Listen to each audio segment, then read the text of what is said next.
तुलसीदास जी छोटे से हैं और अभी तो मैं न तो मस्करी कर सकते हैं कि किसी से भिक्षा लेके भोजन बना के पाले। छोटा वाला क्या कर सकता है, जहाँ जिसके दरवाजे में जाएगा खड़ा हो जाएगा, अगर किसी को दया आ गई तो उसको थोड़ा खाने को दे देगी। माता पार्वती जी ने एक ब्राह्मणी के वेश में आई और तुलसीदास जी महाराज को देखा, इतना नन्हा इतना छोटा सा प्यारा बालक। तो तुलसीदास जी ने प्रणाम किया, कैसे ये आगे जाकर के सत्मार्ग पर चलेगी। तो वह प्रेरणा देते हुए भगवान शंकर ने चित्रकूट में एक संत रहते हैं श्री नर हरिदास जी महाराज। तो नर हरिदास जी महाराज को स्वप्न में भगवान शंकर ने आदेश दिया कि इस बालक को अयोध्या में ले जाकर के इनको प्रवेश संस्कार, ब्राह्मण के जो संस्कार होते हैं वह संस्कार करवाएं और ये आगे चल के धर्म की रक्षा करेगा, श्री रामचरित मानस का प्रचार करेगा। इसलिए ऐसा आदेश देकर के स्वप्न में भगवान शंकर चले गए और वे नरहरिदास जी महाराज भ्रमण करते हुए तुलसीदास जी के गांव पहुंचे। देखा वह छोटा सा बालक, नन्हा बालक, राम भोला नाम गुरु जी अपने साथ में लिवाए और गुरु जी चले गए कहाँ, सूकर खेत राजस्थान। गुरु जी कथा कर रहे थे राजस्थान में, तो गुरु जी अपने साथ में लिवा गए। देखिए सत्संग का प्रभाव। तुलसीदास जी महाराज एक छोटे से बालक हैं, आयु के जो भी बच्चे हैं तो उनको जो 18 वर्ष की आयु से पहले याद हो जाएगा, इसके बाद उसको नहीं याद होगा। इसलिए पहले ऐसी जगह थी, पहले कोई पेट काफी नहीं थी पढ़ने के लिए और संस्कृत विद्यालय में कंठस्थ विद्या कराई जाती। आप बैठ करके और एक बार बोल दीजिए, वो इस परिवार के 4 ब्राह्मण ऐसे बैठे थे जिनको उनकी बुद्धि इतनी तीक्ष्ण थी कि जो भी बात आप बोले तो उनको एक बार बोलने से याद हो जाता है। जो भी आप कहेंगे, चाहे श्लोक हो, चाहे भागवत हो, चाहे गीता, एक बार वो स्मरण करेंगे, उनके सामने बोलेंगे, उनको कंठस्थ हो जाता है। एक ब्राह्मण को 2 बार कहेंगे, उसको याद हो जाता था। एक ब्राह्मण था जो उसको 3 बार सुन लेता था कोई चीज, तो उसको स्मरण रहता था, भूलता नहीं था। एक ब्राह्मण को 4 बार सुनाए तो याद हो जाता था, जो चीज बोलो तो उसको 4 बार सुन लेगा तो याद हो जाता था। तो राजा ने पूछा ब्राह्मण से कि बताओ भाई, ये जो देवता ने कविता सुनाई तो ये क्या नहीं है? तो बोले नहीं है, तो हम भी जानते। तो अच्छा बोले सुनाओ। उस राजा के दरबार में ब्राह्मणों ने शब्द सुनी, तुरंत याद हो गई तो सुना दिया। और ब्राह्मण देवता बड़े परेशान हो गए कि अरे मैं इतनी अच्छी नई रचनाएं करता हूँ और कविता लिख कर ले जाता हूँ। राजा के दरबार में एक बेटी का विवाह था और धन की कमी थी। श्री कालिदास जी महाराज के पास गए और कालिदास जी महाराज से प्रार्थना की कि बाबा, राजा के दरबार में हम जब भी कविता नहीं लेकर के जाते हैं और सुनाते हैं तो उनके दरबार में 4 ब्राह्मण ऐसे हैं जो एक बार कविता को सुनते हैं और तुरंत याद हो जाती है, दूसरे 2 बार सुनकर के याद कर लेंगे, तीसरे 3 बार, चौथे ब्राह्मण है वो 4 बार सुनते कोई भी तो याद हो जाती है। अब हम क्या करें, जब भी जाते हैं तो ये हमारे साथ होता है। कालिदास जी को पूरी बात बताई ब्राह्मण देवता ने। कालिदास जी ने एक श्लोक लिखा और वह श्लोक ले जाओ और वहां जाकर के सुना देना। वो ब्राह्मण देवता गए राजा के दरबार में और उन्होंने सुनाया कविता, बहुत अच्छी कविता लगी। बोले नई कविता है? बोले हाँ बिल्कुल नहीं। राजा ने ब्राह्मणों से सुने को भाई ये नई कविता है। अब ब्राह्मण चुप हो गए। बोले कि महाराज हम जानते हैं नहीं कविता है लेकिन कह नहीं सकते। क्यों? उस कविता में क्या था कि मैं कह नहीं सकती? उस कविता में लिखा था वन रत्न कोटि कनिका जनक स्वरिया। मेरे पिता ने आपके पिता को माने राजा को सुना रहे हैं। बोले मेरे पिता ने आपके पिता को 10,000 स्वर्ण मुद्राएं दान में दी। तो क्या सुना है? बोली जाना कि ये बोध करना। जो ब्राह्मण बैठे थे जिनको एक बार सुनने से याद हो जाता था तो अब वो चुप हो गए। क्यों? क्योंकि यहाँ अगर बोलते हैं तो राजा को घाटा होता है, नहीं बोलते हैं तो भेद खुल जाता है। तो ब्राह्मण देवताओं ने राजा से कहा कि हम बता तो देंगे लेकिन आपको घाटा हो जाए। तो राजा ने कहा कि कोई बात नहीं, आप बताइए। तो उन्होंने कहा कि ये नहीं करता? बोले हाँ बिल्कुल नहीं करता। क्या है? बोले ये ब्राह्मण देवता कहते हैं मेरे पिता ने आपके पिता को 10,000 स्वर्ण मुद्राएं दान में दी थी और मैं लेने आया हूँ। अब तो राजा चमत्का हो गए कि अरे क्या प्रमाण है? क्या कोई साक्ष्य है आपके पास? लिखित प्रमाण है? क्या कोई गवाह देने वाला है? तो बोले हाँ है। कौन है? बोले जाना ये बोध करा। जो ब्राह्मण देवता बैठे थे जिनको एक बार सुनने में याद हो जाता था, बोले कि ये सब लोग जानते हैं। अब वो बेचारे सब भर के चाल। क्यों? क्योंकि वो जानते हैं कि उनको एक बार सुनने से याद हो जाता है। अब वो नहीं बोलते तो झूठे बनते हैं, अब बोलते हैं तो अभी गड़बड़ है। राजा को हाँ नुकसान पहुंचता है, राजा को घाटा लग जाएगा। पर राजा ने जो है ब्राह्मण देवता की बात को स्वीकार कर लिया और उनको मुद्राएं, स्वर्ण मुद्राएं 1,000 स्वर्ण मुद्राएं देनी पड़ी। कहने का अभिप्राय हमारे यह है ऐसी विद्याएं हैं कि जहाँ कहीं विश्व में किसी भी कोने में ऐसी विद्याएं नहीं होंगी जो अपने सनातन धर्म में भी विद्याएं। और ऐसे ऐसे लोग, ऐसे ऐसे वर्ग हैं जो आपको जैसा जो चाहिए, आपके मन में जो भी कामना हो वह सत्कार को होने अनुष्ठान की बात करें। तो ये केवल अपने सनातन पर तुलसीदास जी नियम से तो कथा करते हैं लेकिन मोह में भी फंस गए।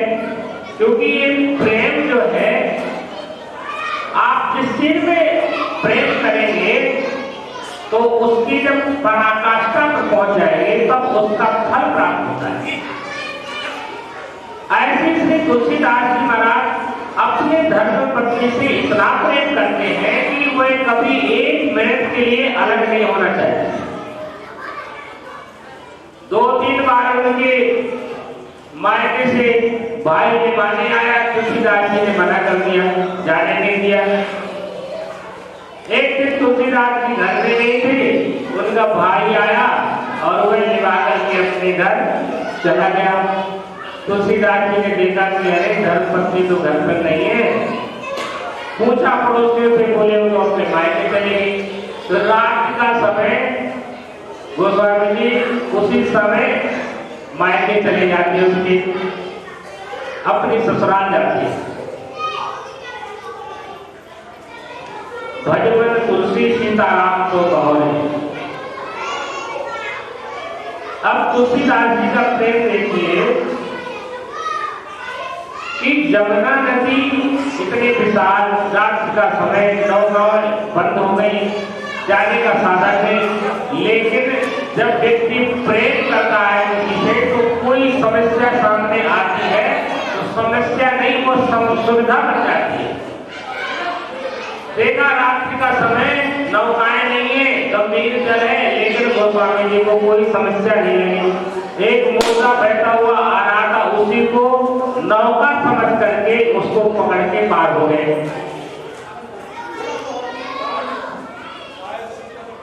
यमुना पार जाने के बाद रात का समय, कुत्ते भौंक रहे, अंधेरा है, मार्ग सूझ नहीं रहा है, लेकिन वो वहीं पर गए जहां उसका घर था और मकान के पीछे से, क्योंकि आगे के तो दरवाजे बंद थे, पीछे वाले रास्ते से जाकर के एक सर्प लटक रहा था, उसको सर्प को रस्सी बना करके ऊपर चढ़े।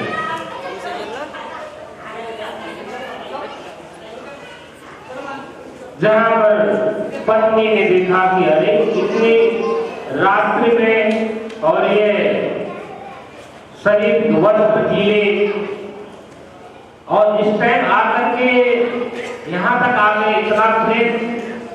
अब देखिए प्रेम को उन्होंने कैसे मोड़ा। ये बहुत गंभीर बात है समझने की कि आप एक चाकू लें और चाकू से आप चाहें तो उससे कागज भी कट सकता है, और उसी चाकू से चाहें तो हाथ भी कट जाएगा, उसी से किसी का मर्डर भी हो सकता है, लेकिन इसका सही सदुपयोग करने वाला व्यक्ति चाहिए। अब देखिए यहाँ पर सावधानी से कि तुलसीदास जी महाराज ने धर्मपत्नी से इतना प्रेम किया कि उन्होंने रात्रि नहीं देखी, कोई समस्या नहीं देखी, और जाकर के सामने रात्रि में जाकर के पहुंच गए। पत्नी ने देखा कि इतना आप मुझसे जो प्यार करते हैं, प्रेम करते हैं, अगर यही प्रेम भगवान से किया होता तो शायद आज आपको भगवान मिल जाते। पर गोस्वामी जी को यह लगा धर्मपत्नी की बड़ी सुंदर उपदेश, यही बात जब कोई बात समय पर बोली जाए तो वह दिमाग में घाव कर जाती, और गोस्वामी जी को ऐसे समय पर उसके बात कही कि गोस्वामी जी के मन में वह बात बैठ गई। गोस्वामी जी कहते हैं, हाड़ मांस को देह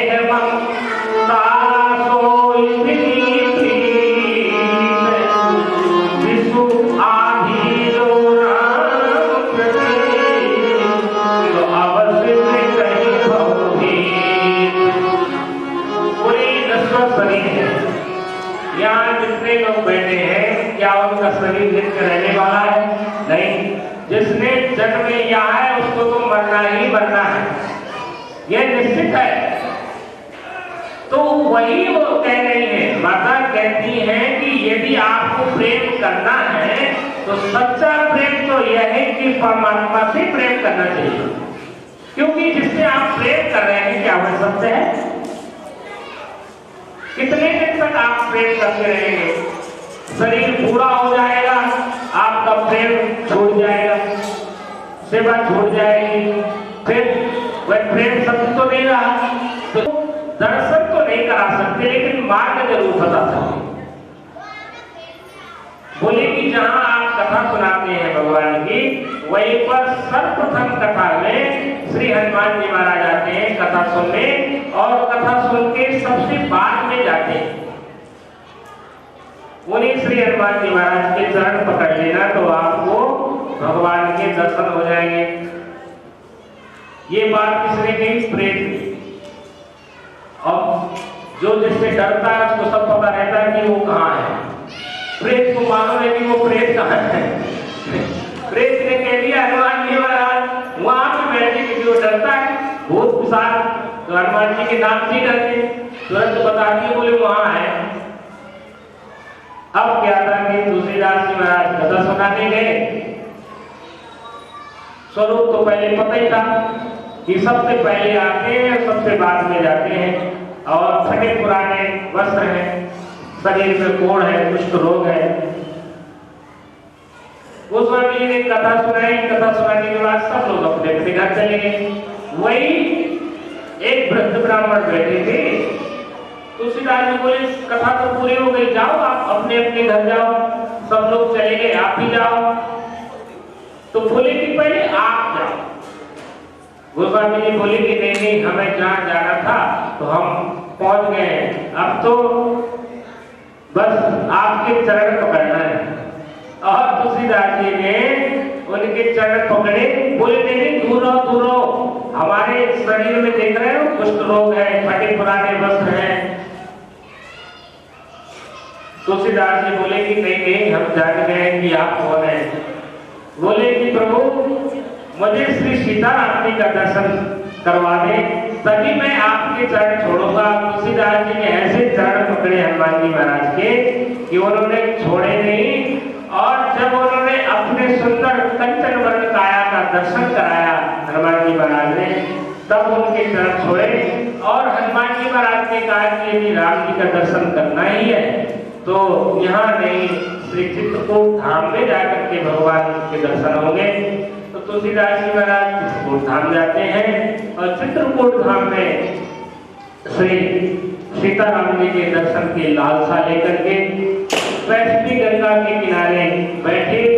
और उसी समय श्री तुलसीदास जी महाराज को राम जी का दर्शन हुआ, लेकिन वह पहचान नहीं सके।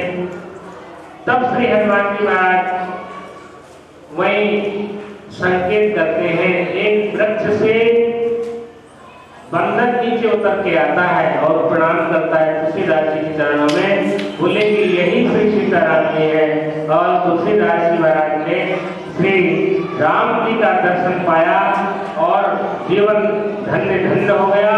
तुलसीदास जी ने राम जी के दर्शन पर करने के बाद भगवान का दर्शन हो जाता तो जीवन में कोई लालसा नहीं रहती।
ब्राह्मणों को बड़ा विरोध हुआ। ब्राह्मणों ने कहा कि गोस्वामी जी ने एक ऐसा ग्रंथ लिखा है कि अब किसी भी चीज की जरूरत ही नहीं, माने रामचरितमानस के सामने अब किसी वेद पुराण की आवश्यकता नहीं, केवल रामायण पढ़ लो कल्याण हो जाएगा। ब्राह्मणों के मन में बड़ी, ब्राह्मणों ने विरोध करना प्रारंभ किया। बोले कि क्या प्रमाण है कि आपके इस ग्रंथ को मान्यता तभी मिलेगी जब सब लोग एक होकर के ये कहें, अथवा भगवान शंकर जी इसको निर्णय ले सकते हैं, तभी इस ग्रंथ की महिमा मानी जाएगी जब भगवान शंकर इसको स्वयं प्रमाणित करें। ब्राह्मणों की गोष्ठी हुई, विद्वान ब्राह्मणों को सबको बुलाया गया, एकत्रित हुई, मीटिंग हुई, विचार रखा गया इस ग्रंथ को भगवान शिव जी के मंदिर में रखा जाए, और यदि भगवान शंकर ने इस पे मोहर लगा दी तो ये मानो कि रामचरितमानस ये सब श्रेष्ठ ग्रंथ माना जाए। अब तुलसीदास जी महाराज ने रामचरितमानस को भगवान शंकर के गर्भगृह में रखते हैं, मंदिर में रखते हैं, और पट बंद कर दिए। पट बंद करने के बाद सब लोग वहीं पर उपस्थित। अब जैसे पट खोले गए तो रामचरितमानस में ऊपर लिखा था सत्यमेव जयते, राम नाम की ध्वनि प्रारंभ, वह ध्वनि उच्चारण हो रही थी। बड़े प्रसन्न हो गए कि सब लोग, देखो भगवान शंकर ने मोहर लगा दी, अब कोई चिंता नहीं है। गोस्वामी जी की रामचरितमानस का प्रमाणित करने वाले भगवान शंकर है। उसके बाद गोस्वामी जी के जीवन में अन्य घटनाएं हुई। तो भगवान ने दोनों को उठा करके हृदय से लगा लिया।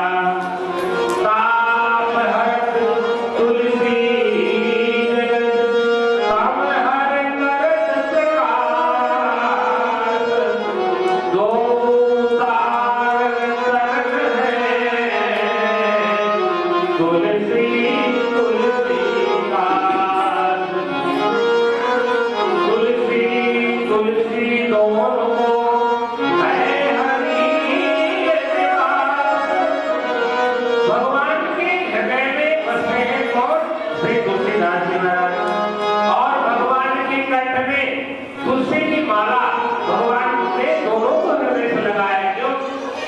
क्योंकि श्री तुलसीदास जी महाराज भगवान की कथा के माध्यम से जगत का कल्याण करते हैं। भगवान की कथा से कल्याण होता है और तुलसी की पत्ती रोगों को नाश करती है। जैसे मान लो आपको किसी को बुखार है और डॉक्टर के पास जाए तो डॉक्टर उसकी रक्त देखेगा, बताएगा क्या, बोले इसको बुखार है, क्या करें, बोले तुलसी की पत्ती का काढ़ा बना करके पिलाओ तो सही हो जाएगा। तो ये संसारिक ताप को हरने वाली है और भगवान की कथा संताप को हरने वाली है। इसलिए गोस्वामी जी कहते हैं ये जगत को कल्याण करने वाली और तुलसी संताप को हरने वाली है। इसलिए भगवान ने दोनों को हृदय से लगाया। तुलसी तुलसी दोनों को है हरि निवास, तुलसी और बाहर सब भीतर तुलसी राज। और जब देखा कि श्री तुलसीदास जी महाराज की कृपा से ये जगत का कल्याण हुआ तो माता तुलसी कहती है मैं तो धन्य हो गई। क्यों? क्योंकि मेरा पुत्र भगवान का भक्त हो गया। माता सुमित्रा